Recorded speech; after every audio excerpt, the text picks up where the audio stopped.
Hey, this is Adventure Vin again, and this is like my third installment.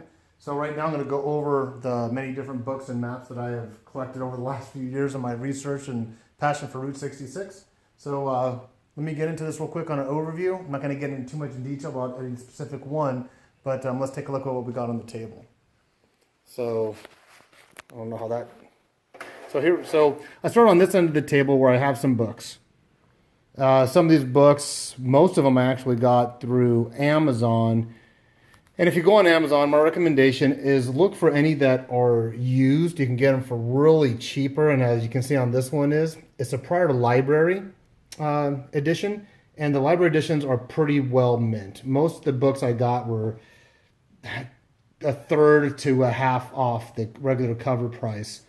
And yes, if any of you guys picked up on it, you can't have a Route 66 collection without John Steinbeck's Grapes of Wrath. So there's my Grapes of Wrath book. This is a popular map set. This is the Here It Is map set where it goes into the different, all the different states, kind of more of a souvenir, but very, very descriptive. I'll go into those in detail. I didn't want to take up too much time on this video.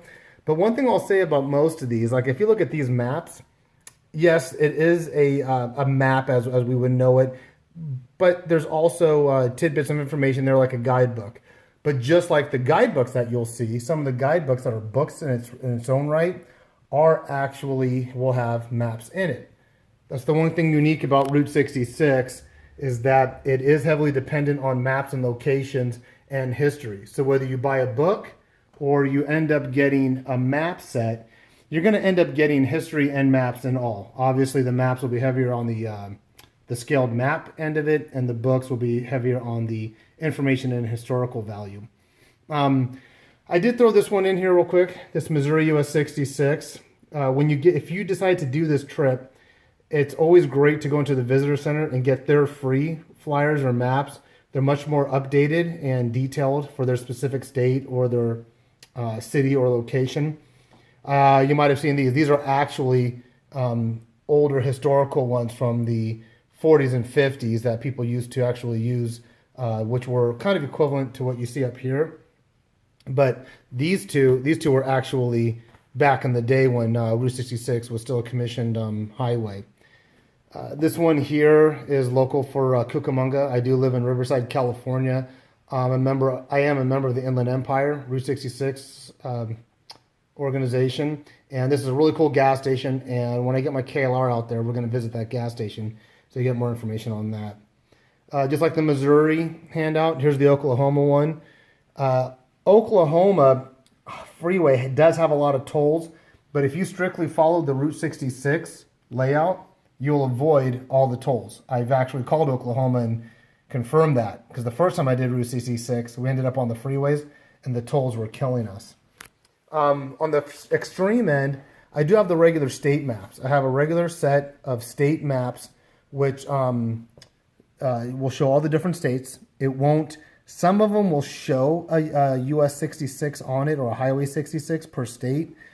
Most of them won't. They're not dedicated, obviously, to Route 66, but these are important maps to have. You kind of get an overall picture of your travels. And then these are regional ones, Southwest, Western states, and province. What I will say about this Indian County one is that it actually shows within about from Barstow vicinity all the way into New Mexico, and it actually labels Route 66 as Route 66. And there's some roadside stops that are on this Indian country map. Also from AAA, these are all from AAA, which I strongly recommend that if you're on a motorcycle, you get a AAA membership. Not only can you get the maps, but get your AAA membership to include recreational vehicles and motorcycles in case you need that tow. But one map that ended up has become my favorite, and I'll get more in detail later. This is actually free for members, like all the other AAA maps. This is a Route 66 specific map, and the Blue Swallow Motel, which is in Tucumcari, New Mexico, is actually on my itinerary. I already have reservations for that in August. But what I like about this, it's a paper map. I can unfold it, write my notes in it, and put some destinations that the map may not have on it. This one here is a vinyl map, or like more of a plastic map if it gets wet, along with the one right next to it. And These are very interesting, but not as detailed as that AAA one, and probably not as detailed as this one, which I cannot really find anymore. You might find that maybe on Amazon or maybe in a Route 66 souvenir or bookstore. And I don't do a lot of writing in that because I just want to kind of keep that one as a souvenir. And there was another one I was going to show you. Ironically, if you find this title on Amazon, they're asking for a couple $100 for this one. It is very informative. I ended up getting this at the Victorville Museum for like $19.99 or something. So if there's some books that are just seem outrageously priced and can't get a better price, more than likely you're going to find it for cheaper at those bookstores along the Route 66. This one is referred to a lot, and I will go in detail on that. This one, people refer to it as the Bible. It gives you a lot of historical information, gives you a lot of detailed maps, turn by turn. Great if you are driving with somebody that can read it to you as you're driving. These are supposed to be complementary books to each other, but more than likely, I wouldn't be carrying it on my motorcycle trip. Once again, I'll be taking a KLR 650 by myself, going from LA to Chicago and back, doing a round trip. So what I've done is pretty much gathered information from all these, and I'll go through reviews individually as I get closer to my trip so you guys can see what these all do. This one I actually might take on my trip. It's a small pocket one. It's the very, very first Route 6. This is a reproduction of the first Route 66 tour book ever. And it's really interesting seeing the statistics and what people wanted to see back then.